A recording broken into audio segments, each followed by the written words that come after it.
Good afternoon, everybody, and welcome to Integrating Spatial Planning in the Southeast. Just like a real live event, it takes a while for everybody to enter the room, sit down and make themselves comfortable. So please bear with us for this short delay while we get underway. I can see quite a lot of you are coming in now, so it would be fantastic if you could help us answer a few short polls, which we are going to run until we have all our delegates comfortably seated. Our first poll is: how long do you think it will take for public transport usage to return to pre-COVID-19 levels? Please respond now. For those of you who've just joined us, thank you very much for coming to see us all this afternoon. We'll be getting underway shortly as soon as all our delegates have made it into our Zoom room. Just while that's happening, we're going to run a few short polls. So it'd be lovely if we could now move to our second poll, which is: do you think the UK will achieve its net zero target by 2015? Please vote now. Thank you to all our delegates who are coming into the room. I can see a number of you are now joining us, and we will be underway very shortly.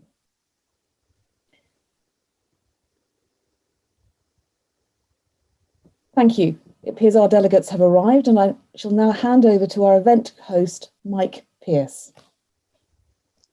And a very good afternoon to everybody, and thank you very much indeed for joining us. Obviously, we'd like to be with you face to face, but that's just not possible because of the current circumstances. So we are in what we just was called was the Zoom room. So at least we can get together this way, if not face to face.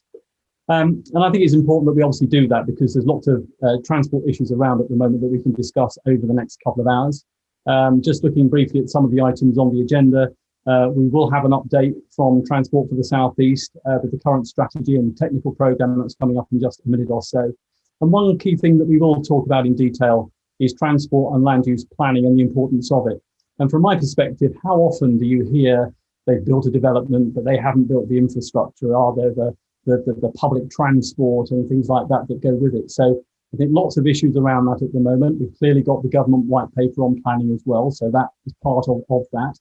And the latest figures I was looking up, some 450,000 homes a year potentially moving forward is what will be built. So there will be some big developments out there. And I think how we plan with the transport is absolutely important as well. And the public transport, because obviously if we don't provide the public transport, we're not going to get people out of their cars. And this comes at a backdrop of the latest report showing that 1 in 10 bus routes have actually been cut as well. So I think lots of work to do with new developments to really try and improve those transport links. I'm really pleased to say our keynote speaker this afternoon will be Victoria Hills, who is Chief Executive of the Royal Town Planning Institute. She's more than 20 years experience in planning and with transport. So with so many issues at the moment, it'll be great to kind of hear her views as well. Now, there will be plenty of time for questions, and we do encourage you to take part. And there are various ways you can do that. And I'm going to run through some of the housekeeping rules now. Just to say, though, I don't think Zoom has virtual fire alarms or drills, so we don't have to worry about that. And you obviously know where your facilities are. Anyway, to the matter in hand. If you would like to ask a question, there are two ways you can do this. You can either use the Q&A function. Now, you will find that at the bottom of the taskbar at the bottom of your screen there, or you can raise your virtual hand, and I do encourage you to do that. We won't see you, but we will hear you. And I think the more voices we can get through this afternoon, questions, views, or whatever, then absolutely that's exactly what we'd like. One plea, though, try and be as succinct as you can because time is short. Please not use the chat button that you can see at the bottom of the screen. That's just the general messages. As you can see on the screen, there will be polls right through this afternoon. Please do take part. Some really interesting ones coming up, and it'd be really good to sort of see what the results of those are. And any questions that we're unable to answer today, we will circulate answers at a later date.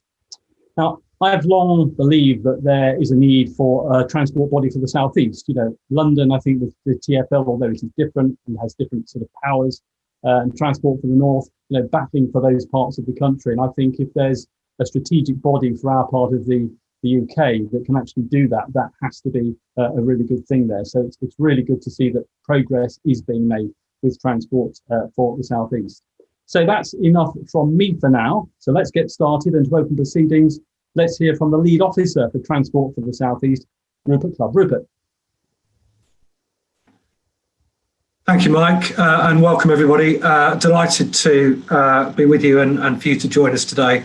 My name is Rupert Clubb. I'm the lead chief officer for transport for the South East.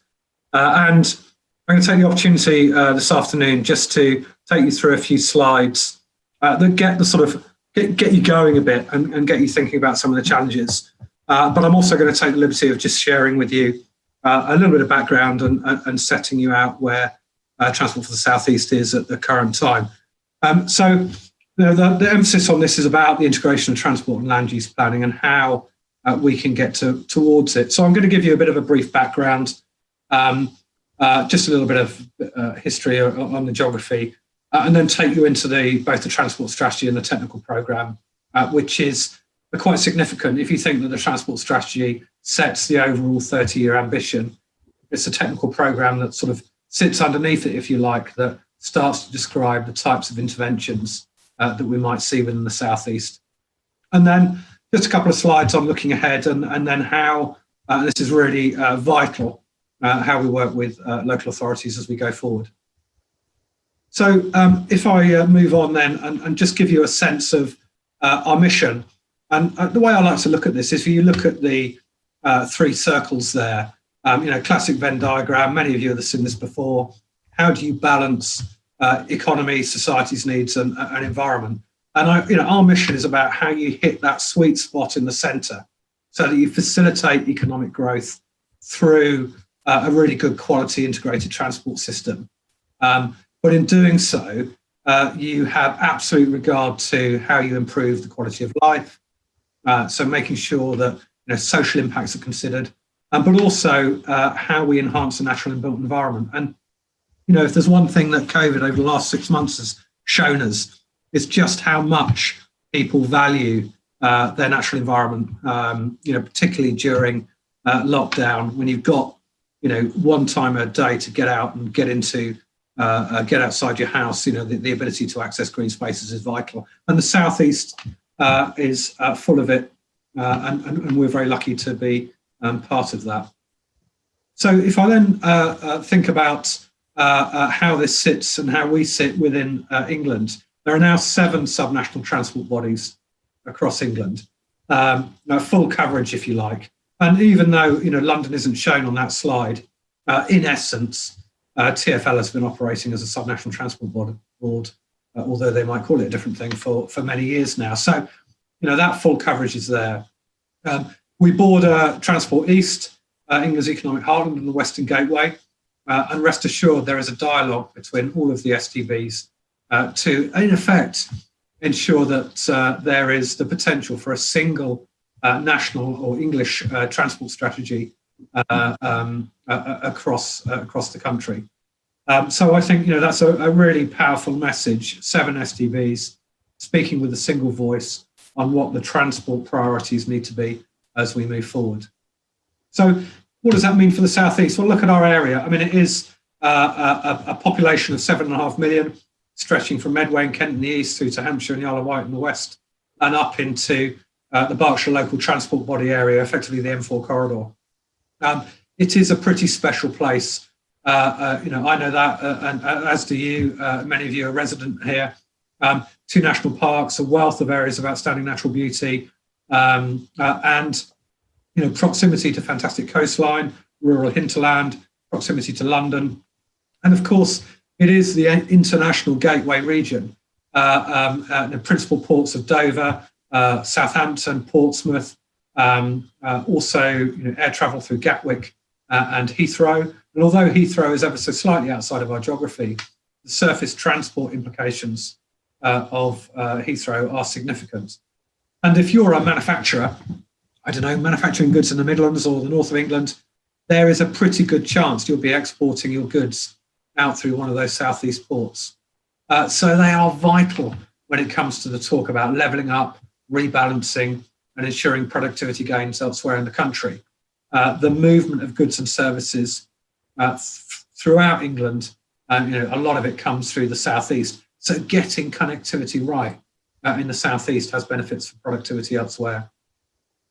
So if I take you on to our transport strategy, this is, as it says on the tin, it is a bold vision for a brighter future. It sets out our ambition for the next 30 years. And I think significantly moves away from the historical predict and provide to this plan and provide approach, where we're saying, actually, it's no good just to base it on vehicles and what they're doing. We have to focus on both people and places. And again, I reiterate the point I made earlier on. COVID has brought that into stark reality, that people really are focused on the places in which they live. And so it would be wrong of us to do anything other than have a strategy that brings that to the fore. It sets out our future scenario, and that is a sustainable route to growth. And some of you are probably thinking, well, sustainable, that's a bit cheesy. That's been flying around since the early 90s. But we've got a single opportunity. We've got one shot to get this right, to set out an ambition that not only decarbonises the transport sector, but facilitates that sweet spot in that Venn diagram, that balance between economic growth, environment, and social impacts is absolutely crucial. And I think this strategy sets us out on that path. If I move you on to what that actually means. So that transport strategy is with the Department of Transport for consideration. And they will use that transport strategy to shape new policies that they will have regard to that. And I think what is crucial now, and it's what people are asking me, they are saying, okay, fine words, butter, no parsnips. You've got your transport strategy there. What does that mean for me on the ground? So our next stage is to step through 5 area studies which start to describe the interventions in those corridors. And in parallel with that, a future mobility strategy, a freight logistics and international gateways strategy, building upon what I mentioned about international gateways. Those 5 area studies, future mobility, freight and logistics, come together to form a strategic investment plan. And that strategic investment plan sets out the ask for the next 30 years, sets out the interventions, and puts us into a far stronger position. So these area studies, if I take you through them, if I move to the next slide, I'll take you through what they mean. So this will all be very familiar to you. The sort of key corridors, economic hubs and gateways along the southeast. And what we've done is broken it up into 5 geographic areas. And if I start with the first one, so this is the outer orbital area, and you can see, this is effectively the South Coast corridor, both road and rail, picking up those international gateways, those hubs, those areas of economic importance. And I can never think of the right word here, but they sort of merge into the next area study. So you can see here the inner orbital, and the 2 studies have to talk to each other. So this inner orbital from M25 down to Gatwick, and the outer orbital coming up from the south coast to Gatwick, there is a relationship between the 2 of those. And likewise, if I move on to the radial studies, you can see this one in the southwest, linking those key corridors, A3, M3 corridors into the Isle of Wight, the shipping, rail, hubs and economy. And if you forward on, you can see then that merges into the South Central radial area, and finally the Southeast area. And these hubs, these area studies will enable us to shape the interventions that we need to see within the Southeast.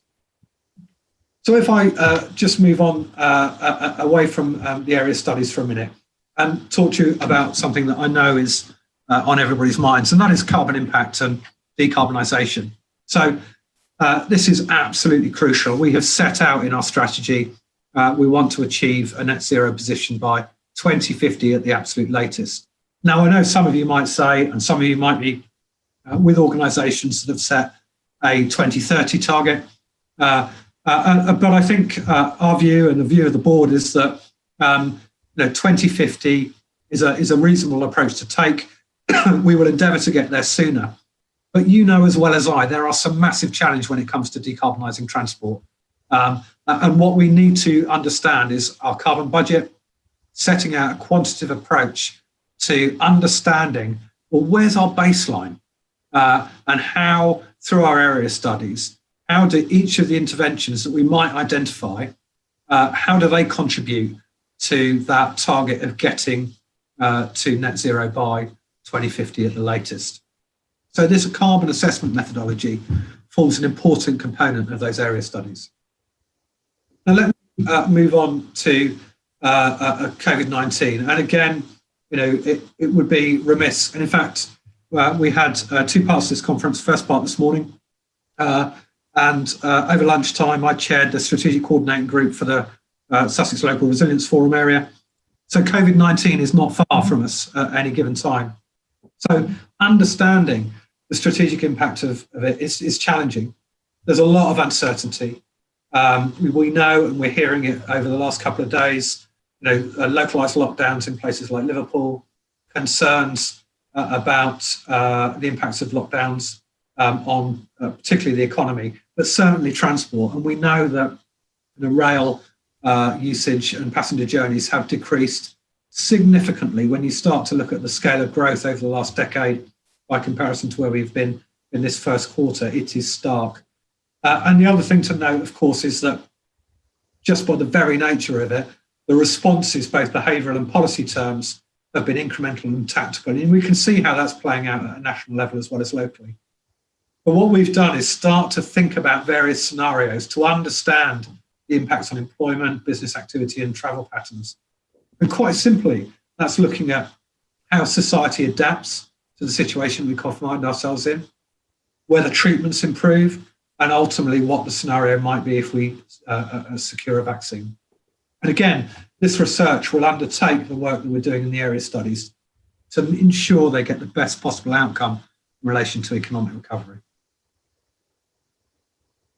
So if I step on then, topic of the day, transport planning and land use. The planning white paper is out there. I know many of you will be preparing your responses for the deadline on the 29th of October. I certainly am. And the STBs across England will also be putting in a joint response. There are lots of things in there that we think give us the opportunity to respond to. Certainly strategic transport planning is relatively silent within the white paper. And if I use these next two slides just to illustrate the point that employment growth forecasts set out here when compared to housing growth forecasts on my next slide are very, very different. The two don't meet. How can you have a planning system that disaggregates that sort of housing forecast from your employment growth forecast? And what you can see there is a toggling between the two slides. The two don't match.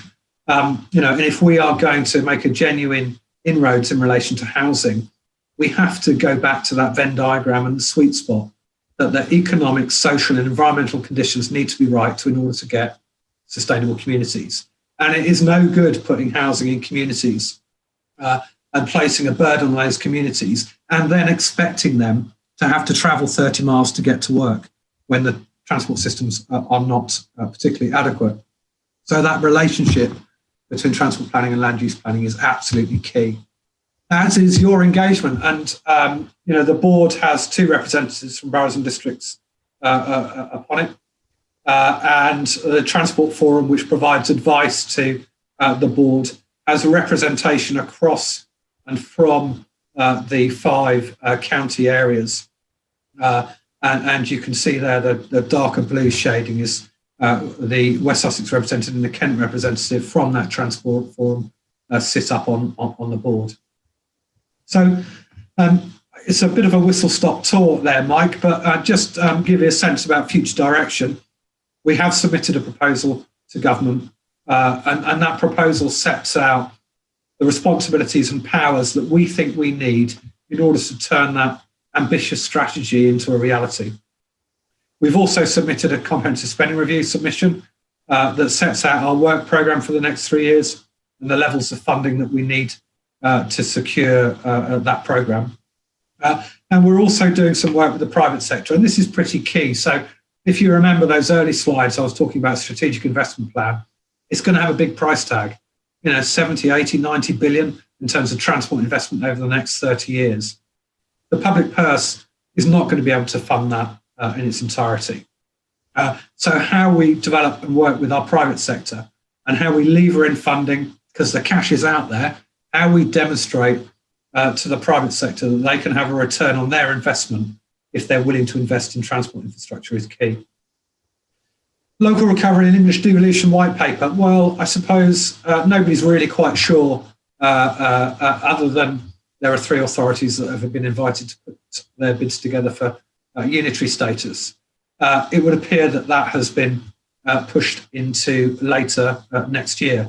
But we do think that in our proposal to government, devolution of powers is absolutely crucial if we are to make a really, really good fist of meeting that ambition.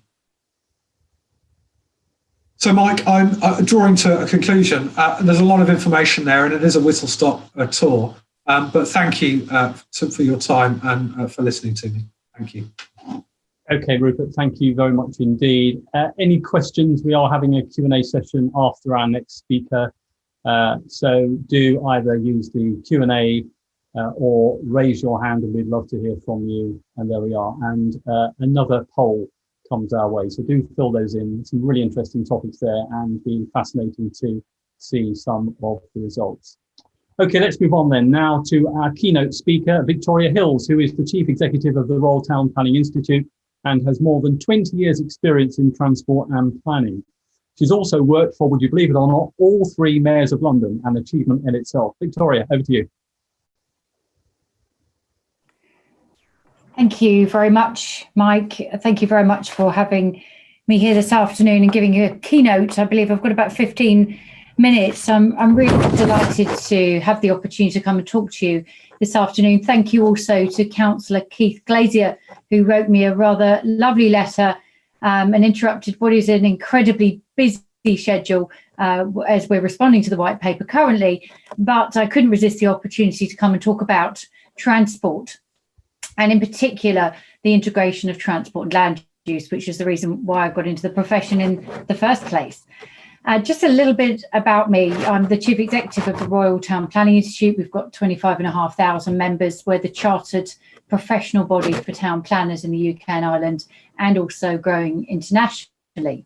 But I myself am also a town planner. I started out life as a transport planner, funnily enough, and I've worked in local government, first of all, just out of the southeast, and then I moved on to consultancy. Some of you will know the organisation Steer. I've worked for them for a number of years in London, and would have been involved in some of the studies, the like of which you're talking about now as part of this strategy, and then moved across to work for the mayors of London, and ended up as head of transport for a few years, working very closely with Transport for London. So apologies if TfL slips in every now and again, but I was quite indoctrinated in that for 16 odd years. So of course you are Transport for the South East. But most latterly, I moved across to set up the Old Oakham Park Royal Development Corporation.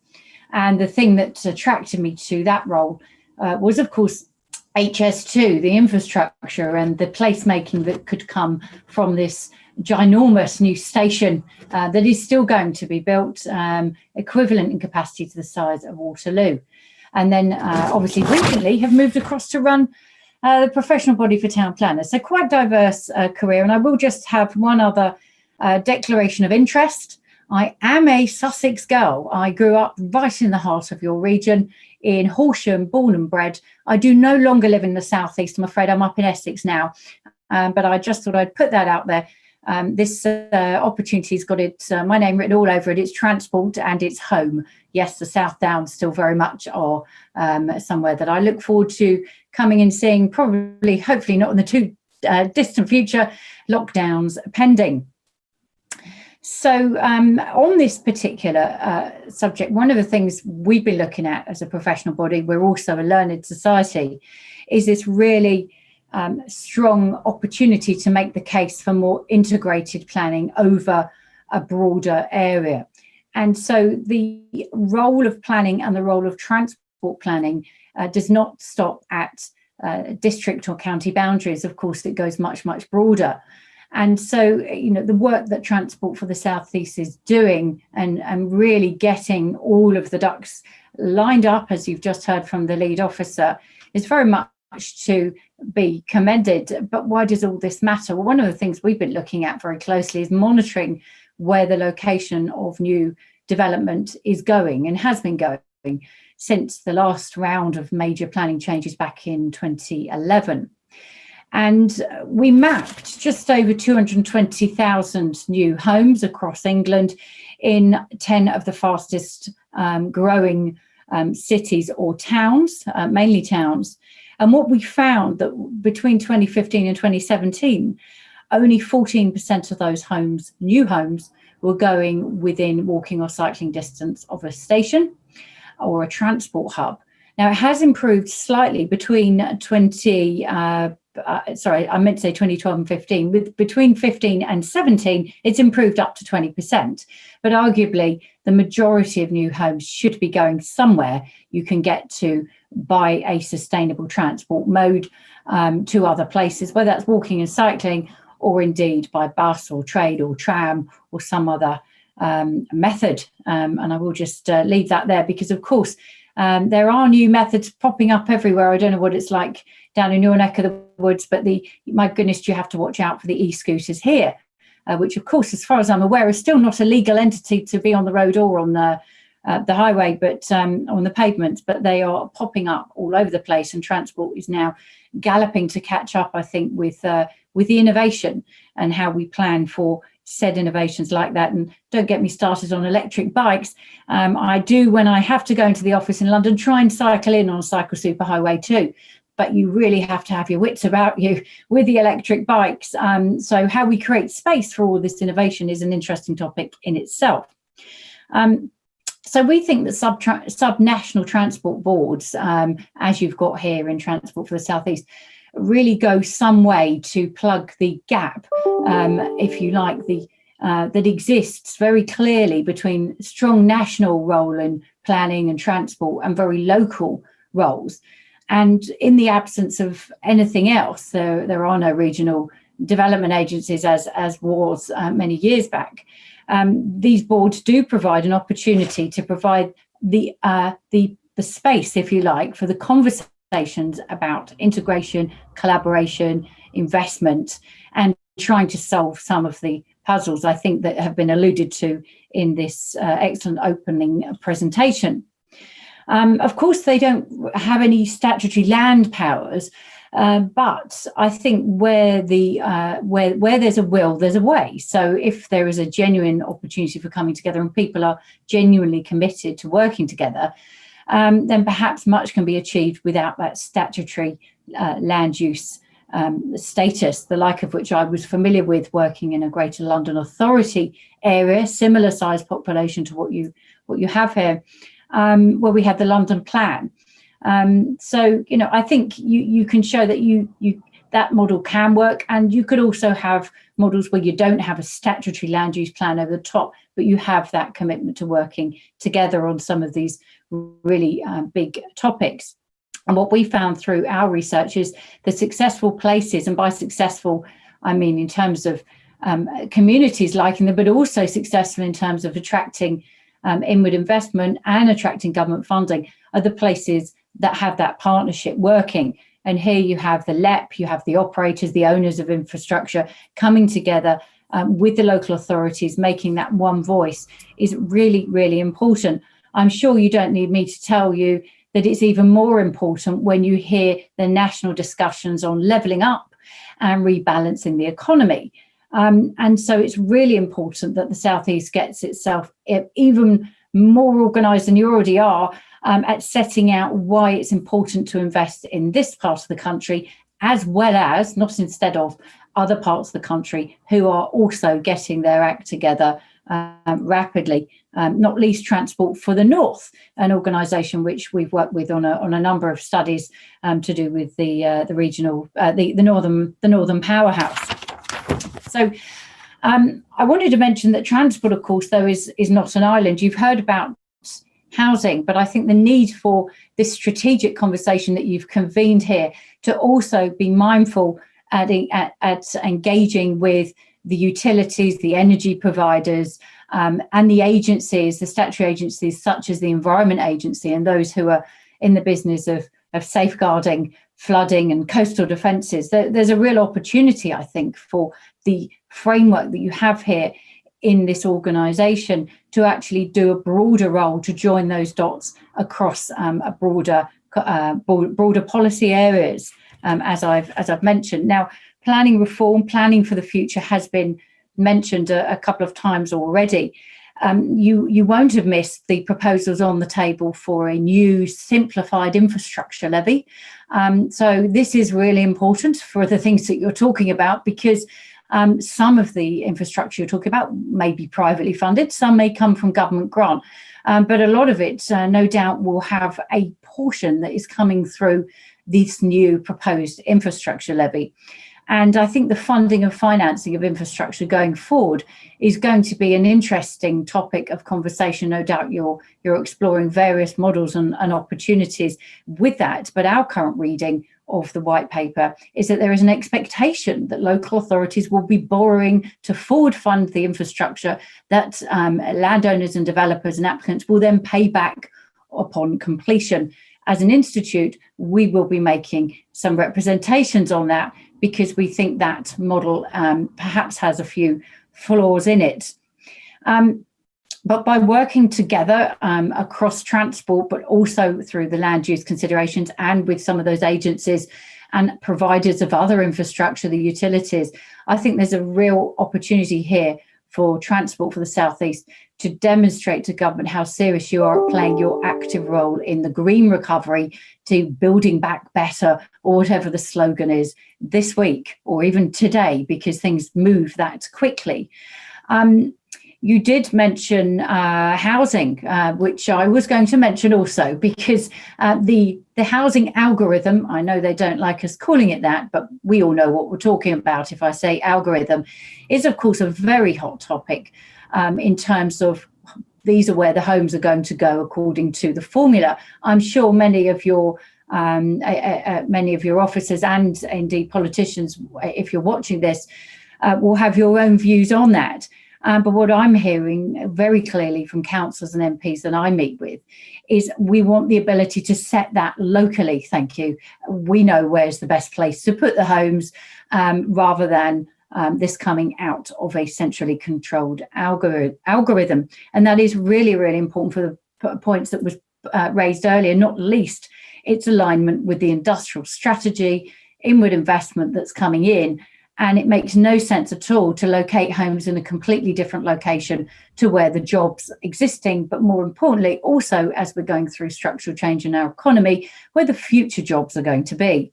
So there really is an opportunity here for land use planners and transport planners to work together to join the dots across all of those really, really important areas.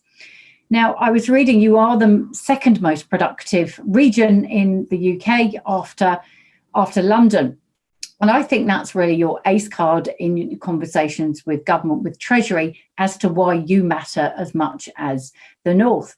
Because this debt, this is not a political point I'm making now, but the debt we are racking up on a daily basis currently to help us deal with this extraordinary global pandemic will need to be paid back over the next generation and beyond. And that will require extremely productive areas to help furnish the coffers of Treasury. So I do feel that this is your ace card, that yes, you're the second most productive region. There's an opportunity surely for you to take the crown and to push, to go for gold and perhaps have joint first position as things move around economically over the course of the next year and beyond.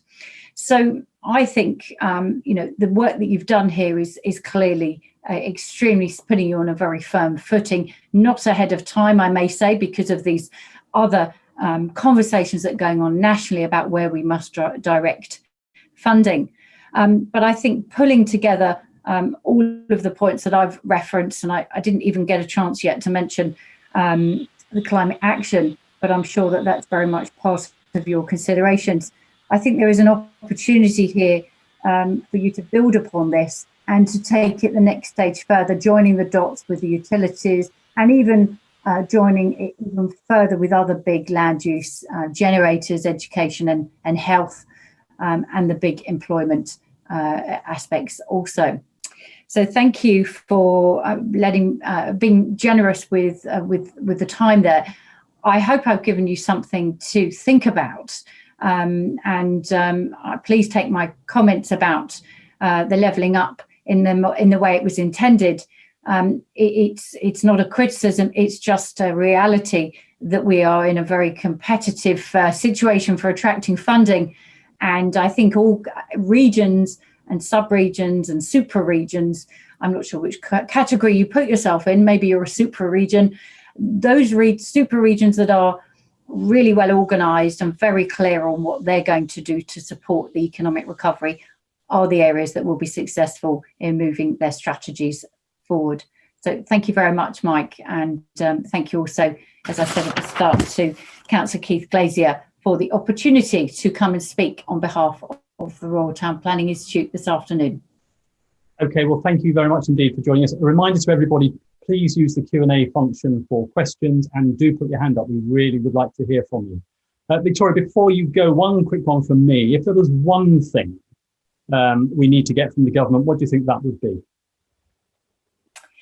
I think it would be the ability to borrow money at a very advantageous way that was underwritten, let's just say, in the same way, for example, the Northern Line extension was funded in London through a Treasury guarantee.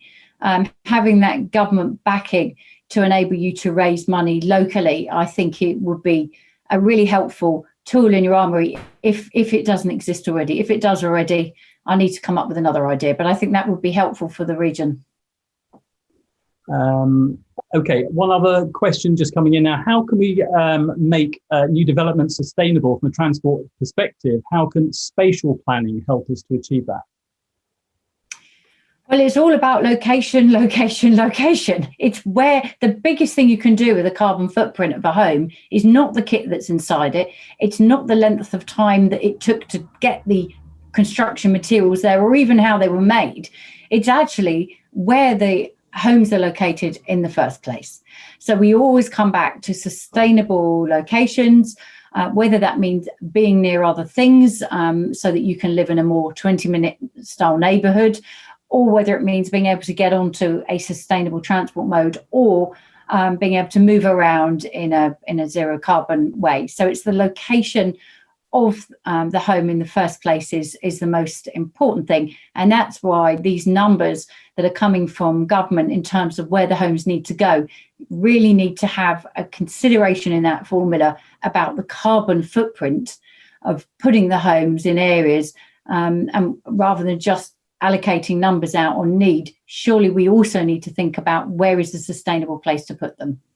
Okay, well, thank you very much indeed for joining us. Great to have you with us. Rupert, could I just come back to you? A couple of questions come in. If we can just bring Rupert back just for a moment. Okay.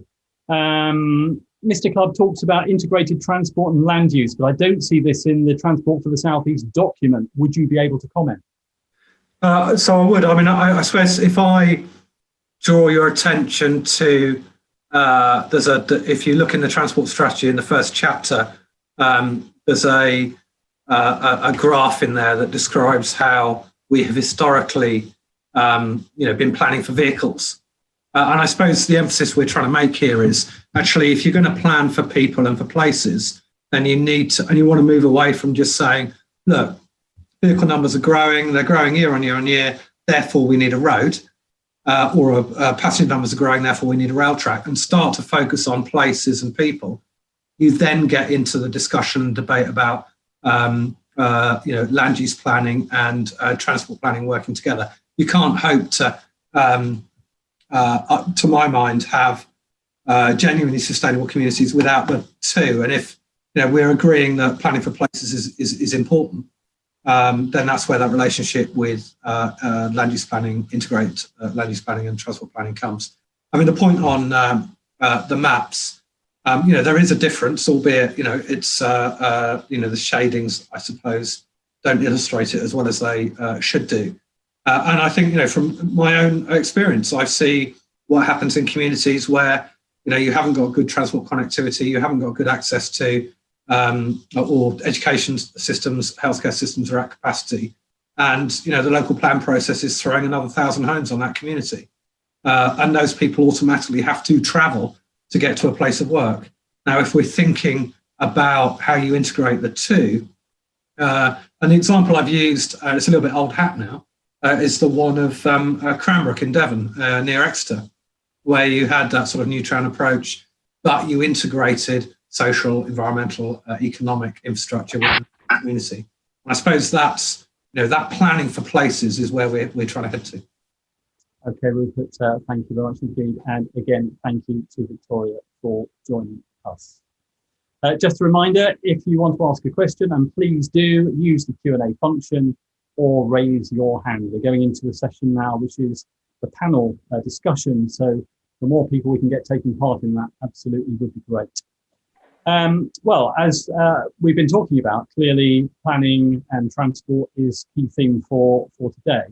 And our next session, I'm delighted to say we're joined by a number of panelists, starting with Dr. Sue Chadwick, who's a planning solicitor and strategic planning advisor with extensive experience in public and sector, and was recently appointed a research fellow at the Open Data Institute. She worked for the international law firm Pinsent Masons LLP. Ruth Amila is just in fact down the road from me in Basingstoke, and is head of planning, sustainability and infrastructure at Basingstoke and Dean Borough Council. Ruth has a wealth of experience in councils from Cornwall to Epsom. And we're also joined by Zoe Knott, an associate at Nexus Planning. Nexus is a private sector planning consultancy. Zoe's also been part of the Royal Town Planning Institute Young Planners Group, and hopefully brings a different perspective to the discussion and the debate. Welcome to you all, and thank you very much indeed for joining us. Can I start by asking you what you think we need to do to improve our transport and planning, and how we can really make it happen much better? Let's start with Ruth. Brilliant. Thank you, Mike. I'm really glad that I get the opportunity to be here this afternoon. So thank you for the organisers. It's really important. We really need to improve transport and planning so that we can actually transition to the zero carbon communities that we've been hearing about already this morning. With these first sessions. What we need to do to achieve that is to really plan for it and to take that integrated land use and transport planning approach, to approach it through partnership working, and to have a place-based approach, which is what we've just heard about in the last speaker. Okay, let's move on then to, where should we go next? Sue. Hello, Mike. Yes, I was just looking at my notes on this point, and I've used 3 words here which people don't associate with lawyers, I don't think: ethically, imaginatively, and hopefully. So ethically, I think if we are to make transport and land use integration successful, we do need to consider everybody. And I spoke this morning about remembering the aging population, but with Zoe here too, we have to remember younger people as well, who may not be as car dependent as the rest of us and may want, they may be looking for public transport options and not car based, and maybe even on those terrifying scooters that Victoria mentioned earlier. And there needs to be engagement, not just 6-week, done your job as part of the planning process, but throughout the life of a project, and maybe even afterwards, to say what went right, so that we can learn from the past when we go forwards. And I think when I say imaginatively, I talked this morning about digital connectivity as well as transport connectivity, and the way that the two go hand in hand. I'm sure most of us are influenced by knowing that a bus is just around the corner, and that's where data can help you with your journey, rather than that kind of, how long am I going to be here? But then hopefully, and I know that's a word that's, very, very hard to say in the current climate, but we have to have hope. I was personally really impressed by how quickly and imaginatively local authorities jumped from analog to digital in a matter of weeks and got all those planning committees going online, House of Lords on Zoom. If we can do that, we still have the energy to do good integrated housing transport with planning. I'm sure we do. Okay. And Zoe? So I would definitely agree with everything that has just been said. For me, it's all about the healthy society and focusing more on the community and going back to the community as to how do we become more sustainable in the planning environment that we've currently got now, and what processes can we put in place in order to tie together the highways, the transport and the planning in order to pull back together. And for me, it's exactly what Sue said. It's using that digital technology that we've now got in order to map and plan exactly where people are travelling to and where they want to go. Is that technology that's here or still being developed? So it's the technology it is around now. It's just not necessarily being used to its full potential, but it definitely could be used to its full potential. And I think that obviously we've just had a really difficult 6 months with COVID, and I think it has just shown us what can be done with technology moving forward. Okay, now we've got a session about technology a bit later on. You just mentioned COVID there. What impact do you think longer term that's going to have? I mean, we're in a situation, aren't we, where people are working from home much more, people are commuting much less, possibly going back to doing just 2 days a week in the office. Kind of real changes, I suppose. We don't quite know how long they're going to last or if it will get back at all. But what do you think are going to be some of the challenges around that moving forward? Shall I go first with that one? So I think for me, obviously, we have started to move back into the office. I think that was actually quite important, looking at the wider picture. So obviously we need to think about mental health as well. It's obviously not just to do with planning and that kind of element. But I think this has just shown us that actually more can be done at this kind of level. We're on a Zoom call now, and that is how we're interacting together. And I think it's something that's very important and something that we can take forward. I think we will obviously, I think, at some point get back to where we were, but I'm not entirely sure in my own mind actually the timescales for that. But I think this has obviously pushed us forward with technology, and that's something that should continue to be pushed forward at the same speed and rate that we've been doing in the last few months. Can I bring in Sue there? Yeah, I think the technology is there, but I think the planning white paper was quite, as it was with many other things, references to digital planning were sort of scattered like seeds among the text without anything really formal being proposed and without any sign of what they mean by something like prop tech. They kept talking about the prop tech industry. I'm not sure who they are. I'm not sure what solutions they can offer. I'm not sure what the government means by digitalization of the planning system. So I think, that poll was 100% for more integration. But we do need to say, okay, for this strategy, what does that mean? For this development, what does that mean? And maybe start thinking about, planning obligations where the rubber hits the road, actually saying to developers, integrate 5G into this development, into the roads. And as well as saying, what's your access strategy in terms of pavements and roads? What's your access strategy in terms of connectivity? What's your broadband? What can you guarantee in that sense? So really starting to think digitally alongside the actual built form. Interesting question, literally just come in. Do you think the proposals for technology and data in the planning white paper go far enough? Clearly you're saying no. No, I don't even quite know what the proposals are. And the one thing everybody's spoken about is the housing algorithm. And it's really interesting, isn't it? It's like the algorithm's bad. The algorithm is just a set of rules. The visuals on that is having such a hard time with my hair is an algorithm. It's just, it's just not doing a very good job because it's not used to a complex pattern. And like Zoe, who's got nice straight hair, they're both algorithms. You can't blame the algorithm. But what I would like to go back to is the government and say, what's the data that your algorithm's based on? How did you tag it?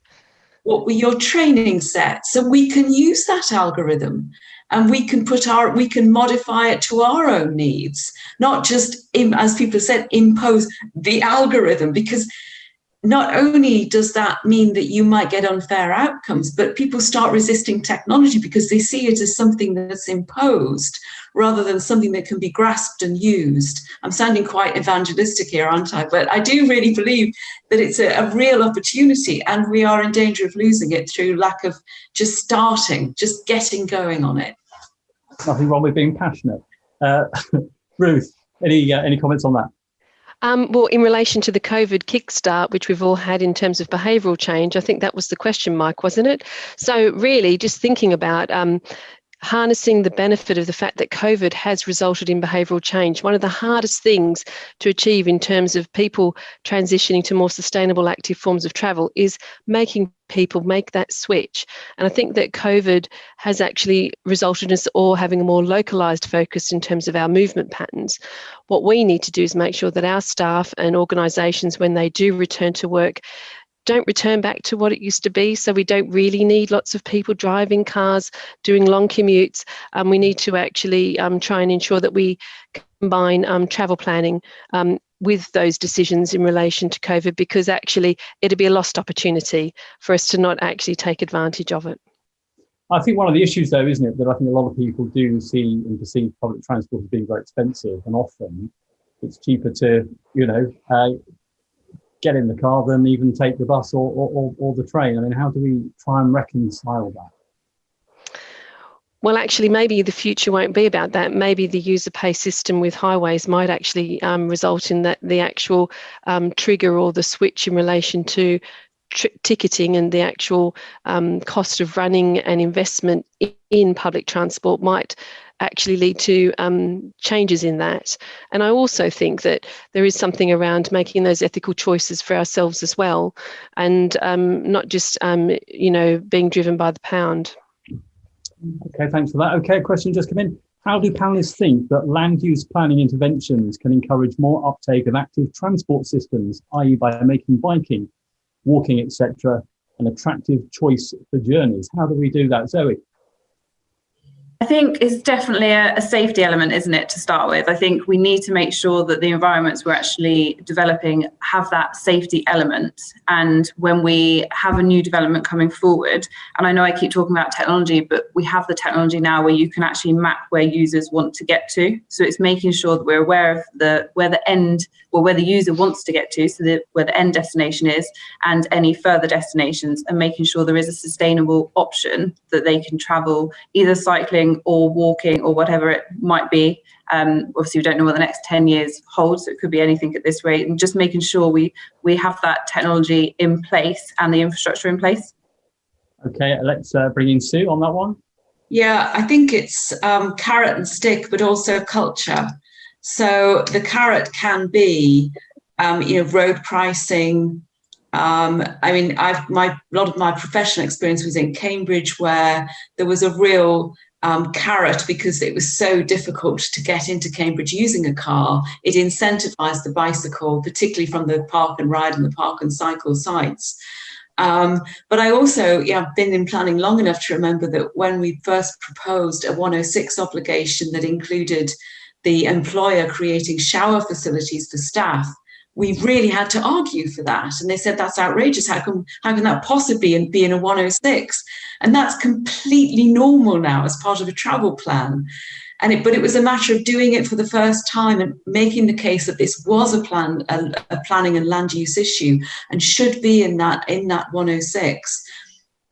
And then I think there's the incentive. We know that one of the other two crises really that we're dealing with at the moment are an obesity epidemic and a mental health overlap, from the COVID crisis, promoting the benefits of active travel, not necessarily replacing every car journey with a public transport or cycling, but replacing parts of journeys, the equivalent of the vegan Monday or the Movembers, these incentives. And that's where culture comes in, that as individuals, I've gone from somebody who went on the DLR as a matter of reflex every morning to somebody who would use the DLR only if I really had to now. And hats off to Victoria for cycling. I tried to use CS3. It was the scariest half hour of this year, bar none. I now just walk, and it could take a bit longer. But COVID really did make me change in a way that probably nothing else would have done, to be fair. So it is a mixture of incentives and occasionally just a big fat kick into a change, and we can provide that. Ruth, any view on that from you? I think that the real thing is that we need to actually plan for places so that getting in the car doesn't make sense. And actually the car related journey has to be the more difficult journey. We need to be master planning and creating places or densifying our existing cities and towns to ensure that actually our preferred methods of connecting will be sustainable active modes of travel. And actually, why have a car? All of a sudden, it's actually a burden. And, part of this is also around making sure that we're not planning for the car in those developments, and ensuring that we don't have excessive car parking standards, and that we actually enable people to make those choices by, like what has already been said, location, making sure that we are actually directing the growth to those sustainable locations, especially in the southeast where we've got fantastic networks. Okay, still no one's got their hand up. If you want to come on and let's hear you, we're not going to see you, so do come on and ask a question. Back to the Q&A then. What do you find is the biggest block to building new developments with good sustainable transport connectivity? How about we start with Ruth?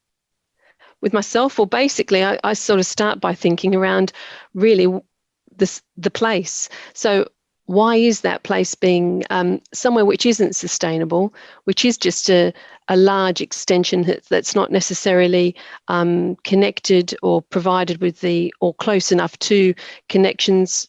Why are we actually creating growth in those locations? I think we should have to start with that question first, because really, when we're allocating or choosing sites for development, our transport rationale should be our first rationale. And we should actually make that the basis by which we, determine where our growth and location will be. And then once we actually have that in place, everything else will follow. So I quite, I do think that we need to shift that balance towards transport being one of those first checks in relation to place shaping. Right, Sue. Yeah, it's I think Ruth's got a great point there, that we tend, whether it's an individual or a developer or a local authority, we tend towards what's easiest. We tend to do what we've done before, or what costs the least, or what looks like the simplest to achieve. And then I think so it's almost too easy sometimes to build the houses on a site without thinking about the whole need of those houses. On the other hand, the way that we move from permission or even from proposal to actual built form is too complex. And this is where I think the white paper simply said something we already knew. And I have to put my hands up. I don't think the legal profession helps this along in any way.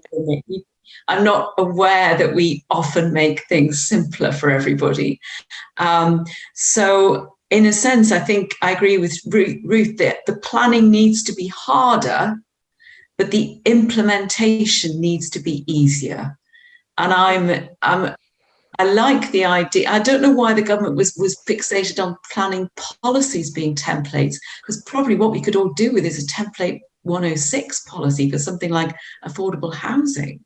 And surely if there were a national planning policy, just even core drafting, that would save so much time, so much more time than template planning policies. So the nitty-gritty needs to be easier, but the actual site choice needs to be harder. And Zoe.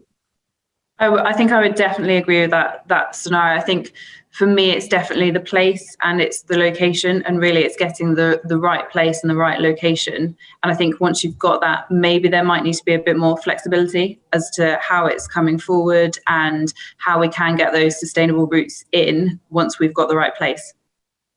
Can I ask you another one coming in here while you're still there? How achievable do you think the 15-minute neighbourhood concept is?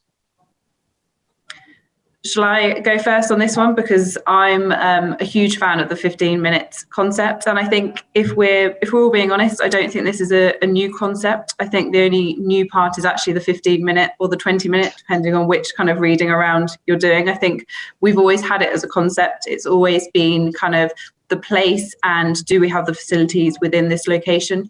I think obviously it's just come back around now, and obviously there is a timescale that has been added to that. And I think we've all, over the last few months, actually really enjoyed getting to know our neighbourhoods a little bit more, and possibly we found out new areas that we didn't know even existed within 15 or 20 minutes of where we live. And obviously it's places we can cycle or places we can walk. So I think for me, it's a really important thing to take forward, and it's just one to remember that has been around for some time. Sue? Yeah, I think it's interesting to think what 15 minutes means, because if you're walking, it's about a mile. And I don't think, certainly after lockdown, any of us want to be constrained to our local mile, do we? Or I don't anyway. But it's a 3-mile cycle or scoot. It's a 5-mile tramway, perhaps. So when people say 15 minutes, I agree with the concept, but I think we need to be careful that we don't just start idealizing villages and think about that in a really urban sense as well as a very small community sense. I wouldn't mind being restricted by a 15-minute public transport journey, but I think I would want to be able to walk more than 15 minutes. And Ruth? Well, Zoe hit the nail on the head. It's been around for a long time. It's a good master planning concept that all good places have always been designed with respect to, these sorts of distances. What I do think is actually that the 15-minute walking or cycling route from where you live, which is actually, I believe, supposed to be a return route, actually, if that is actually the ambition and the direction that we need to be focusing in, it is actually more achievable in cities and towns and denser locations. And what would be really unfortunate is if the government's attention and focus to the 15-minute led to a justification around suburbanisation and large areas of lower density living, which have only got the benefit of small parades or corner shops, which truly, is that really what we mean when we think sustainable community? I don't think so. So from my perspective, I think it's a great focus. It should help and encourage the intensification arguments around creating more sustainable places, because the more sustainable places generally are denser. Okay, Ruth, just stay there. We've got some questions coming in on the planning white paper. Which this one says, the planning white paper has no real ideas on how strategic planning across boundaries can be addressed. And in fact suggests deleting the duty of cooperation out in strategic transport planning through a group like Transport for the Southeast potentially help address this issue. Okay, well, it is true that the planning white paper does propose the removal of the duty to cooperate. But at the same time, in Pillar 3, it actually also introduced the consolidated levy approach. And when you have a look at that, what that's actually really suggesting is the powers that are currently available to the London Mayor around creating strategic infrastructure levies so as to enable the funding of development of infrastructure which goes beyond a single boundary. That lever is actually potentially there in Pillar 3. So what I would say is it's almost like taking with one hand and giving with the other. And, while that's equally as complex in terms of being able to borrow against that, totally agree with the suggestion that the reality of that actually playing out in boroughs and districts would be really challenging. I think that clearly it doesn't propose a large amount of strategic planning. And so, I mean, it's not for me to justify why that is or isn't involved in the white paper. Okay, and Sue? Yeah, I mean, it doesn't really mention very much about strategic planning. And I guess given that this is the government that got rid of the strategic planning authorities, they wouldn't. But we do seem to suffer from a lack of strategic planning, duty to cooperate or no duty to cooperate. That doesn't seem to have made really much difference in terms of strategic regional level planning. What is interesting is that they've just released their response to the Freeports consultation, which seems to anticipate large regional authorities with planning powers and transport power, in fact, very wide powers, much wider than you'd think from the word Freeport, and not necessarily all on the coastline or with a port either. So these sort of industrial-based communities, and they do, they're not ruling out housing on them. So there is a sort of level of strategic planning emerging from the left field. And also devolution, where is that white paper? Where's the integration between the planning white paper and the devolution? Because who is actually going to deliver all of this? Will it be the existing local authorities, or will it be these new devolved bodies that may be mayoral corporations or LEPs? It's a little bit fragmented. So I agree, there's not a huge amount of strategic planning, but we do need it. And Zoe? I totally agree with that. I think it's difficult at this stage for us to actually comment, because there isn't a huge amount of information actually out there or available to us to actually understand exactly what the government's looking for here. I think we all know strategic planning does cross boundaries. It always has done, and it will continue to do. So I think until we kind of get that detail, it's very difficult for us to actually comment exactly how it's going to work.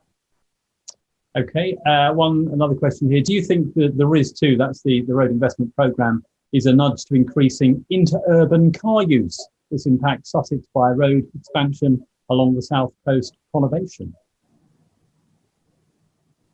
So, any thoughts on that? The amount we're kind of spending on roads. I don't mind actually saying that I think that the challenge really is that what we've just been speaking about is a zero carbon future, and actually, should we be spending more on roads? Should actually that be the focus, or should it be around more sustainable active travel, investment into public transport, improving rail, other sorts of forms of travel? So I don't really think that it's for me to say anything much around Res 2, but just to simply say, really, have we got the balance right? And Sue? Yeah, I mean, it's really hard, isn't it, post-COVID, to argue against cars, because we're all so terrified now of public transport. It's great. I mean, I look at the DLR as a kind of germ farm now. But I don't own a car, and I will do everything I can not to own a car on an individual level, because I do think that we need to sustainability, as they were saying previously, as Rupert was saying. It sounds like a kind of old-fashioned thing, but it's not going away just because it's not flavour of the month. And the heart of sustainable development is living in a way now that does not compromise the future. And we might not like the idea of reducing spending on roads. So I'm kind of going here with Ruth.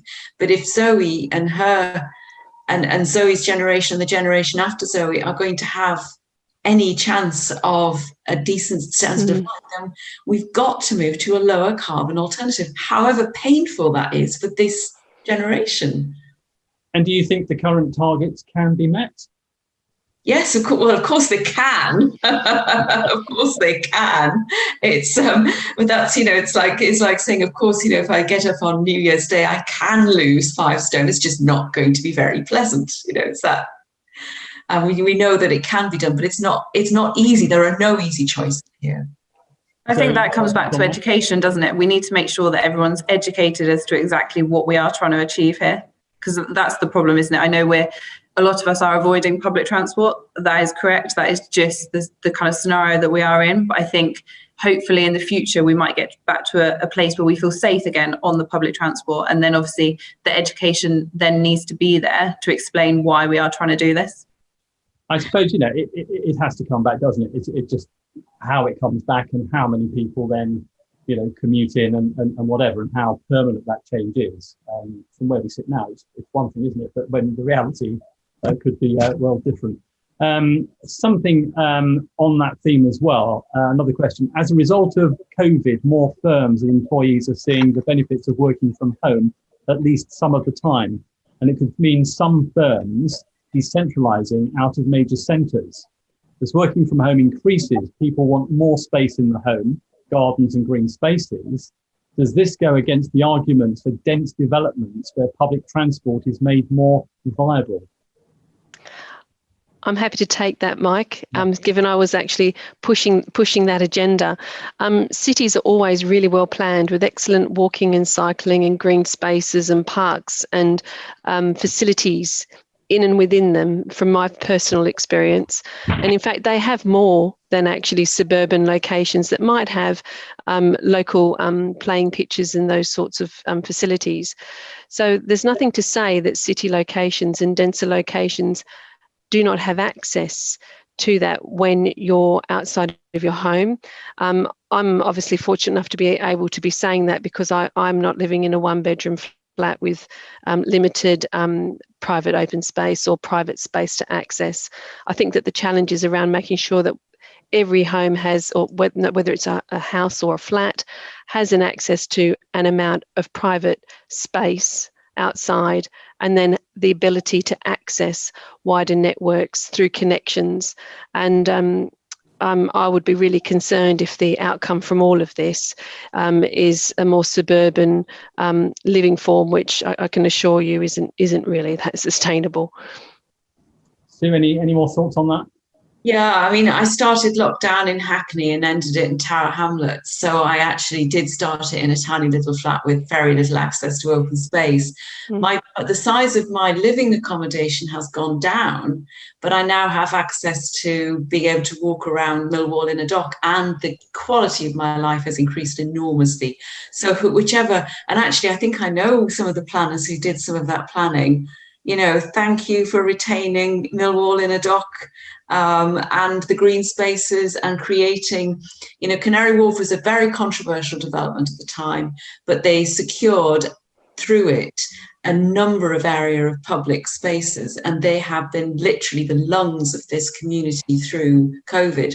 And certainly I've lived in suburbia as well and never had access to such high quality natural environments. So I hope we don't go suburban. Zoe, anything to add?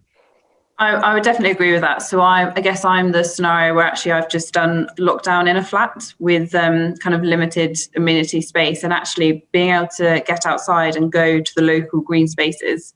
That is really what has kept us going and enabled us to really kind of enjoy the summer while still living and working in a tiny flat, which obviously is unfortunate, but we've all done it. So I think it's something that we need to bear in mind in planning, that actually this has been the reality, and it's something that we need to remember.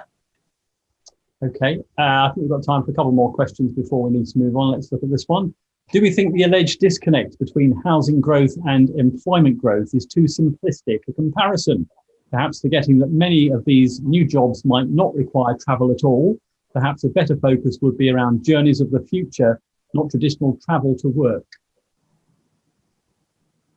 Yeah, I think that probably is the case, actually. I think we've probably learned a lot over the last few months, and possibly some of what obviously has been written down was pre anything that we could ever have imagined. And I think maybe the scenario is out there that this is simplistic for this stage, and actually the environment that we're moving forward into will be very different. So obviously I think there's definitely something that we can build on, but possibly at this stage it could be seen as too simplistic. Ruth? From my experience, more often than not, investment is directed to areas where you have economic growth, and economic growth that's then supported by housing growth, or that the housing growth is there to support and enable that economic growth. I think that it's a good question, because what it's really asking is to turn that dial around and actually look at things differently. But let's just be clear, what would be necessary to enable a different way of looking at this would be really a level of IT connectivity and IT infrastructure that we currently don't have available outside of areas which are not already places where there's innovation, universities, high employment. So it's an interesting challenge. I haven't thought of it from that perspective. Yeah. And see lots of questions on the same kind of vein coming in, really all about how, we do plan around this for the future. Any thoughts from you, Sue? Yeah, I mean, we're only going to get more and more data, and more data is not necessarily good data. But there are also things coming in like edge computing, where a lot of the processing gets done at source, and the air quality monitors are a very good example of that. And then we've got 5G coming, where these sort of calls will look as old-fashioned as Michael Douglas clutching a brick in a 1980s phone. But it's not equal, as Ruth says, it's not equal. Connectivity is a bit of a postcode lottery at the moment, and it shouldn't be. I definitely think we need to start thinking about connectivity as part of our transport and planning considerations. And then when it comes to data, we do need to start, I think, as well as the strategies for managing landscaping, having an idea about how we're going to manage this data, who's going to have access to it, who's going to be able to share it. And then, next stage again, start informing things like environmental assessments with real-time data so that we can, I'm sorry, I'm making my profession redundant now. Rather than having two sets of lawyers argue two sets of figures, have one set of figures that you've already agreed is the source of the data on something like air quality or traffic movements, where you're actually sourcing it in real time. Okay, just out of time, almost. I'll just go one last time round for any sort of closing thoughts from each of you. And, I'll ask just, if there was one thing that could really take place to sort of bring transport and land use planning together, what would it be? Sue, as you're already on. It's a really dull one, and it's a call to the government. Let's have a data standard so that when things go in, everybody can access them. Let's have an agreed set of formats, and let's have that in the planning as a piece of planning guidance, so we all know exactly what we mean when we talk about data standards. Just start really simple. Zoe, what would be your dream one thing? So for me, it is using the digital element and taking that forward now and really seeing what we can do in order to combine both elements together. And are there challenges with doing that, though? Well, that's where it comes back to, we need to have a standard in place to make sure that every planning application has the same standard. We can't have someone using one standard that comes out with something else and then someone else submitting something totally different and coming up with two different scenarios. We need to make sure there is some sort of consistent standard in order to take it forward. Okay, and finally over to Ruth. I would be investing in places where there's already the connections and enhancing the connections. And so I go back to the place-based approach. That would be my answer. Okay, well, thank you all very much for taking part. Lots of things to discuss, be it white paper, be it COVID, be it all the other stuff that's around. But thank you very much indeed. And there we go. Have another vote. Another poll just appeared on the screen there. So thank you all very much indeed. And it's good. Lots of people voting there. That's really good to see that. Now, we did hear a little bit earlier, didn't we? And in the panel discussion about advances in technology that will help us plan for the future. Rob Dickin is the Transport Strategy Manager at Transport for the South East and is here to introduce something called ProjectView. Rob, over to you. Thank you, Mike. I'm just going to share my screen, so bear with me just while I get this sorted through and to make sure that it's displaying correctly.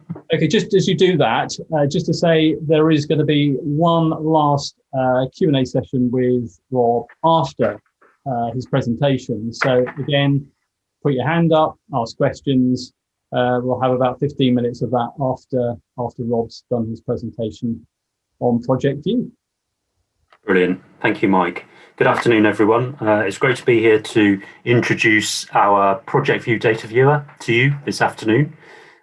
This has been developed as part of our transport strategy development last year.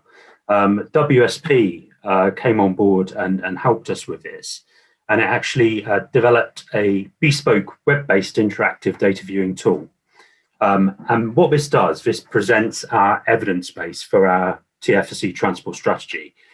You may be aware of other subnational transport bodies who are grappling with the same issues as we are. How do we represent the data in a mapping format, which we're collecting as part of our regional evidence base, which government and DFT wants us to present to them, to support any schemes, initiatives, policies, etc., coming forward in the strategic investment plan, which Rupert was talking about earlier. So what this platform does is it summarizes key characteristics across the area in a greater level of detail and provides data outputs. And this all supports the evidence which went into our transport strategy. So it provides that consistent and common platform for evidence across the TFSE area. And most importantly, and what I want to get across to you today, is the potential of this tool also for our constituent authorities, our boroughs and districts as well, to help inform decision making as we proceed with our technical work programme. And importantly, and I'll come on to this a little bit later on, it's also the importance of being able to use this for our future technical work programme as well. So Rupert was talking about our area studies. He also mentioned some of the thematic studies as well. So the future mobility strategy, also our freight logistics and gateway strategy, which is coming forward. This is all a platform which can help to present data which comes out of those strategies, which can be useful for yourselves. So as I go through this and give you an overview and a high-level overview of the tool itself, I hope you'll bear that in mind, and hopefully you'll have some questions a bit later on as well. So moving forward, what does it actually contain already? So what it does is it presents the certain South East Regional Transport Model. It's got data in there from there, as well as traffic master data as well. And that's mapped against current and future infrastructure. It also has local plan data, which many of you helped us with last year as we were collecting it for our transport strategy. Thank you for that. It presents that as well, so we know what developments are coming forward. It also has Tempro data, which incorporates the national trip end model, NTEM, with a time slider function, and I'll come on to that later because that helps us to present information over a period of time. And it also has our scenario outputs as well. So as we were developing the transport strategy, we developed 4 main scenarios as well as 1 preferred scenario through our Southeast Economy and Land Use model. So it presents those outputs as well and comparisons, so you can actually see what it's showing across the TFSE area. And it also has links to documents as well, which were developed as part of a transport strategy. So one click of a button available for users, and hyperlinks to support documentation as well, such as air quality and environmental designations. So how did we go about developing this? Well, as I mentioned, WSP developed it as part of our transport strategy. It was also supported with a great deal of input from our constituent authorities. Some of you I know on the call today were kind enough to put in a lot of time and energy into developing this particular tool, and we appreciate that. And we ourselves also sort of had a big sort of guiding hand on what actually went into this. So at the moment, it presents 183 public data sets, as well as 114 TFC transport strategy data sets, which were developed specifically for the transport strategy. And as I mentioned earlier on, further work is being carried out to incorporate data from the forthcoming studies as well, so the area studies and the other thematic studies which are underway. And I'll come on to next steps at the end of the presentation, but what we want to do is to make ProjectView available to yourselves. So an officer from each constituent authority and boroughs and districts over the winter, providing some training so that you can actually begin to use this and to help shape it as we move forward. So the next part of the session is really to give you a high-level overview. Now, I am talking over a video on this, okay? So it's tech within tech. It's not quite as slick as presenting the new Apple iPhone 12 yesterday, but what it will do is just give you some idea about the main sort of components of ProjectView. And I'll talk it through and you'll see what it actually looks like. So hopefully what you'll see here is a video, which is showing the TFSE area, and down the left-hand side, we have public data as well as TFSE data. And as we go down, and what you'll see, various different subsets of data as well contained within there. So by clicking on these, so if we look at air quality, and we'll click on air quality management areas, you'll see there's an information box, which gives you information about what the actual data set is, as well as its source and the date that it was compiled. So if we add that, and then what we'll do is just go over to the search function, and we'll type in Brighton. So anyone from Brighton, you'll get to see what the AQMAs are within Brighton and Hove. And you can see there, it's all highlighted very easily. And if we click on that, it brings up a feature information box, which just provides a little bit more information about that feature. If we close that one down, then what you'll see is we go back over to the public data, and we'll just look at some census information. So just scrolling down, there we go. And again, car ownership information box gives you some information about its source, obviously coming from the census in 2011. And we'll just add that data set to the map. And this time we'll choose somewhere else. So we'll go to Crawley. Again, I know somebody from Crawley here, so something which you'll be very interested in. And again, it zooms in and we can bring up a legend so that we can actually see what that means. So the average car ownership for those particular segments within Crawley. And again, you click on the feature information and it provides you with more detailed information available at one click of a button. And so we'll just remove that one and we'll finish up on the public data sets. We'll go to flood alert areas across the TFSE area. So just zooming out again and going to public data and flood maps. And again, we'll just click on the I button for you so you can see again the information about the data set. And we'll just add this to the map. And again, zooming in, you can see all the flood alert areas across the South Coast, including the Isle of Wight. And if we just scroll along the South Coast, you can see the main flood alert areas. And I will come on to this a little bit later on, but the ability to add layers of data sets is one of the great selling points for ProjectView. So what we'll do now is we'll just look at some transport corridors. These obviously developed from the Economic Connectivity Review, which you're aware of, but published in 2018. So we'll just add on some of these. Again, we'll look at the major road network. And again, just the information box on that one. So we'll add that one. And as you can see, that comes up in red. And we can also add the rail network with information, again, at the touch of a button. And also the strategic road network. And again, if we add that on, you can see we're layering up all of this various types of information. So as you can imagine, this is really useful for yourselves in terms of identifying different features. So if we click on one of those, what you can do is you can actually bring up a detailed document which was developed as part of our transport strategy, which, as you can see, sets out that M23 corridor, and it provides an economic context, a social context, environmental context, as well as information about the highway itself. All information, I'm sure you'll agree, which would be really useful for yourselves in developing bids or adding information to reports. And we'll just complete this one by looking at the rail network. And again, we'll just look at the Brighton Main Line, just as we zoom in. And again, clicking on the feature information box and downloading the PDF. And again, what you'll see is this really useful documentation, including data, which is useful for yourselves, economic, social, environmental, and information about the Brighton Main Line itself and some of its challenges. So again, as we close that one down, really, really useful information for yourselves and a lot of potential. I want to get across to you the potential today.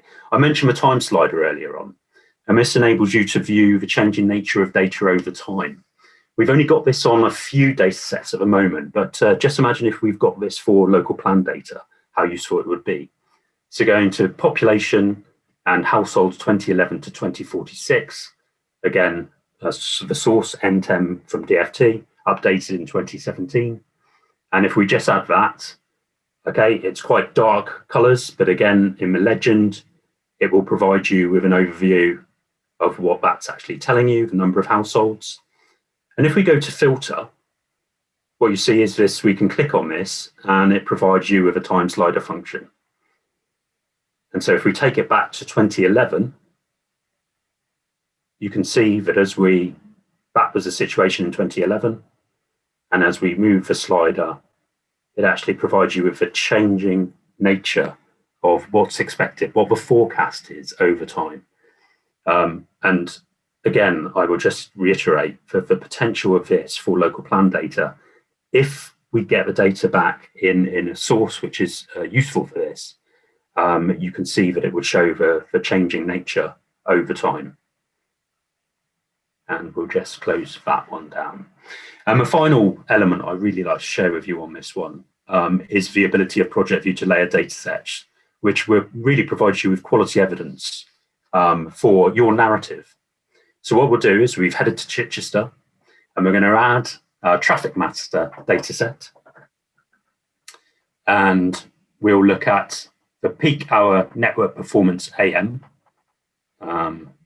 So my virtual buddy is just trying to find this. There we go.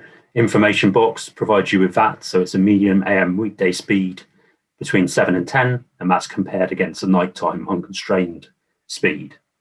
So we'll just add that one onto the map and zoom in a little bit so you get some information. As you can see, the darker colors is where you're actually seeing where there's already congestion on the network. And if we add on the planned housing development sites, and again, giving you information about that, we'll just add those in. And as you can see, it brings up some dots. And each of these dots represents a housing development in the local plan data, and bring up the legend. And again, you're building a picture, you're building your narrative for your work which you're doing. In particular, I've identified for putting bids together actually really, really useful. And if we click on one of those dots and bring up the feature information, my virtual body is showing you the network first. There we go. So click on one of the dots. This housing development, 187 homes, that one has 100. And as you can see, already on a very, very congested network, you can see there's likely to be needs for some mitigation measures when those actually go in. So again, a really useful tool for yourselves there. And the great thing about this is you can actually then export this as a PDF and use the image to put into your reports, into your documentations, into your bids. And again, some really great information with a legend there. So great. So we'll just close that one down. Yeah, there we go. And zooming out. And as you can see, just the mass of local plan data which we've got, which supported the development of our transport strategy, is really helpful. So we'll just turn those off. Okay, and we'll move on to the next part, onto the next slide. Good. Okay, so hopefully this will now go on to the next slide. No, bear with me. There we go. Okay, so the next steps to conclude. we feel that ProjectView is now ready to roll out to officers, and we're looking to launch this in early 2021.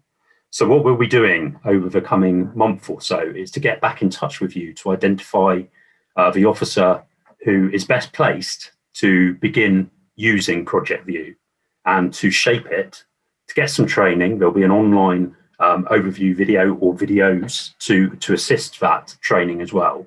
And what we're looking at is for a first user group meeting to then take place approximately a month after officers have started working on this tool, playing around with it. And what that will do is just to identify, what you're using it for, what potential improvements in the future could come about through further development, and will help to shape it. Because ultimately what we wanted to do when we were developing ProjectView was really to give you the opportunity to come on board. It's added value for yourselves in terms of the data, the regional evidence base which we're collecting on your behalf. And just linked to that as well is we will be looking at then doing a local plan data refresh over the winter months. And again, that's going to be providing you with what we've got at the moment and looking at what's changed, if anything actually has. And hopefully that will be a useful exercise for yourselves as well. So that's a very, very brief, broad, high-level overview of ProjectView. But I hope that's been really helpful, and thanks for listening and for your attention, and I'd be happy to answer any questions you may have. Thank you. Okay, thank you very much indeed for that. It certainly has an enormous amount of data in the system. How much of a challenge was it to sort of bring it all together?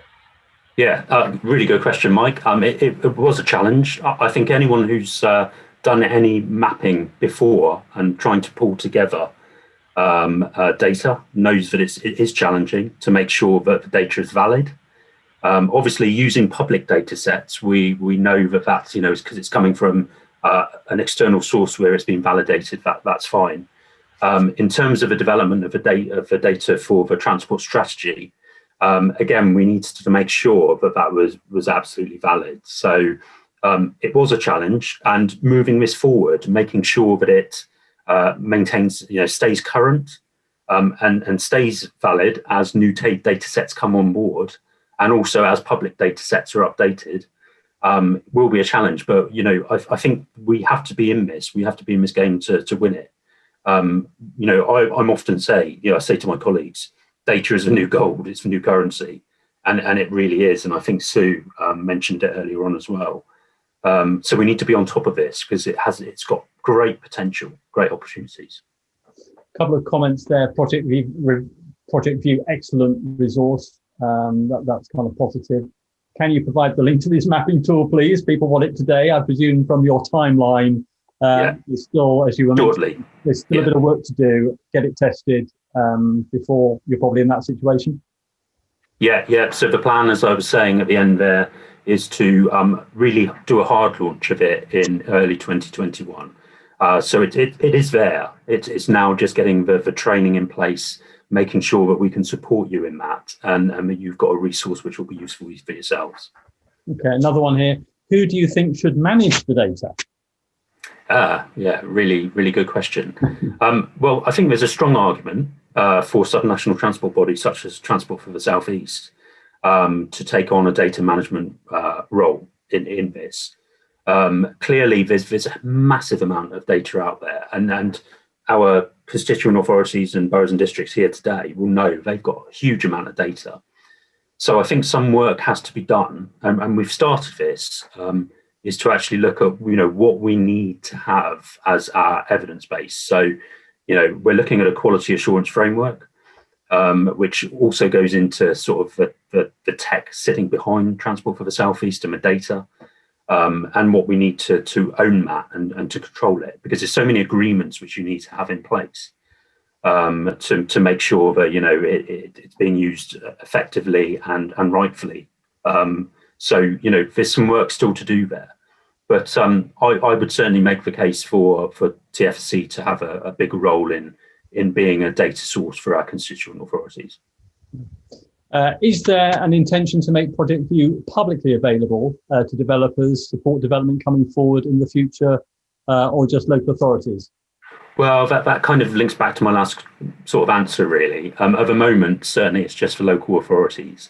I think when you start looking at sharing data with developers in terms of where they're making commercial decisions based on that data, you need to have a number of frameworks and protections in place. So I'm not saying definitely never, but there's potential here to commercialize data. We're conscious of that as TFSC. That there is a potential for doing that. But I think that's some way down the line. And I think for now, we want to make it as useful a resource as we possibly can for yourselves. And, you can come on board and you can help to shape it and to shape what that sort of resource is going to look like over time. Another comment there, fantastic tool. Another one, do you see ProjectView being a stopgap to something else? Maybe national? Or will ProjectView be the future? That's again another really good question. I think as we heard from Sue this morning, referring back to Sue again because Sue made some really great points. It's kind of there's potential that national planning there will be some kind of requirement to come through in terms of how we look at planning data. I think that for now, I think I'm comfortable to see that TFSC as a subnational transport body looks after the data for our own area. And we will just be as agile and flexible as we possibly can be if things move forward so that, say, for example, other STBs want to sort of share a similar kind of product that, which would be good value for money. That we're in a good position to respond to that. So I think keep it regional for now and look what happens. Are there other similar systems already in place, or are we looking at something that is quite revolutionary here? No, I think there are other systems in place. I think we've got a very agile product based on an open map data system. It has a lot of functionality, which some of our other STB colleagues in other STBs don't currently have. So I think it's really up there with being a really, really strong product. There are, of course, other products out there on the market. You're probably all aware, GIS, ArcView, etc., which is more of an analytic tool. There's a lot of products out there. I think there's a big commercial opportunity for developers, but we certainly see this as being something which can develop over time and be a really useful functional tool for everybody. You're talking about the forecaster. How realistic are they? There's been a lot of debate about how forecasting is accurate. If we are trying to forecast, how can we be sure that the forecasts are going to be what they might end up being? Yeah. I think, a forecast is a forecast, isn't it? Ultimately, at the end of the day, and it's not set in fact, but there's an awful lot of evidence and data which goes into making those forecasts. And I would suggest, I think we've got some good forecasting tools already within ProjectView. I think there's still further development to go on that, how they're presented. But again, I would look at, the local authority officers helping us to shape that, to make sure that it's actually, it's looking valid, it's looking good. And, again, as part of our quality assurance, we need to be making sure that it's looking like it's telling the right story. Because I think, obviously, if we are forecasting and we're looking at housing development as well, we just need to get it right, don't we? I think that's the issue here. I think in terms of overestimates of traffic forecasts, for example, then they need to amend them, and they can influence development. So there is an issue there. There is, yeah, and we need to, obviously we're reliant on national data. So DFT, putting together data which is, forecasting data, and we have to rely that they've got their own, systems in place to make sure that those data sets are valid. And I think on a local level, we need to be doing that as well. So in terms of local plan data, for example, we are reliant on our constituent authorities and boroughs and districts to provide us with that. And any tool is only as good as the data you put into it. And so it's really, really important that, when we come out to you, although, we know you're really busy, it's kind of, please do come back to us with those data exactly as we say, because that helps to, create the brilliant tool that ProjectView is. A couple more questions. Can these data sets be imported directly into local in-house GIS? No, that's a very good question, but no, at the moment they're not. You can view the data set, so you can see the front end of the data set, but the data set sits behind and it's not actually available to officers or users of that. TFC we can, but at the moment that's not possible to pull it through for local transport authorities and boroughs and districts. But I think that's a really good point, and it's something we need to consider moving forward, is how you get access to raw data. Is there a plan to charge for use of this, or will Transport for the South East be funding this tool? Yeah, no, in terms of our constituent authorities and boroughs and districts, no, there's no charge. It will be completely free for you to use. As we were talking about earlier on, Mo, if we were able to commercialise data, then I think for consultants, etc., there could be a charge. But I think we're some way away from that, to be fair. Do you have the ability to add in more data sets that might become available down the road, especially in relation to decarbonisation, future mobility options, etc.? Absolutely, yes. So I touched on my presentation around our thematic studies. So the area studies as well, any data which is coming from that, we're going to be undertaking an exercise to sort of see how we use that data to tell the story within ProjectView, because it should be, it's not just about putting all the data in. It's about how that then tells the story for those area studies and the future mobility and the freight strategy as they come forward. So I think, we've got some work to do on that, but there's opportunities as new data sets become available to make that, to bring it into ProjectView and to map it. And much longer term, any more plans? So longer term, I've already mentioned the thematic studies. So that's definitely something which we're going to be using ProjectView to use and to tell the story. I've mentioned before about the officers helping us to evolve this product. So anyone coming on board and helping us to use it and to see what works and what could be better will help to shape it. And, I know that the developers, WSP, are very interested in that input as well to shape the product. So, there's going to be plenty of developments moving forward. It won't just stay stuck in time in 2019 for the transport strategy. I think that's just about all the questions for you. Any sort of final summary thoughts, last couple of minutes while we've still got a bit of time? Yeah, I mean, first, again, just to say thank you, but also the potential, and I think today is about spatial planning and transport planning. This is one of the ways that we can begin to look at the data and what it's telling us over time, and so I think that's really important. And in this morning's session, it was mentioned about the Netherlands, where they actually, use data to inform their decisions. Rather than just developments going in and then looking at what the impact is going to be, and I think that this is where we can start to move forward on that. And I think we've got some way to go, but it's the start of that process and that journey. So we look forward to rolling this out to you and look forward to your input as well. Okay, the poll just there. Do you think ProjectView will be of use to you and your organisation? So.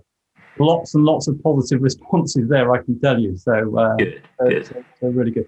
Fascinating stuff. And I think it's just it's really good to see where technology takes us. And I presume also with, the white paper talking about, the need for, better digital input, that this will really help with all of that. Yeah, absolutely. Good. Okay, Rob, thank you very much. Thank you, Mike, for joining us, and fascinating stuff indeed. Okay, I think that really brings us to the end of the session, really, the session today. I'd just like to say a big, huge thank you to all the people who took part, the speakers, the panelists, and also a big thank you to all of those behind the scenes who organised today. It's somewhat of a challenge when you're not face to face. It's nice to do something a bit different, but certainly we hope that in the future, next year, we can all meet face to face and spend a longer session talking about what's been happening, hearing about what Transport for the South East has been up to over the last year.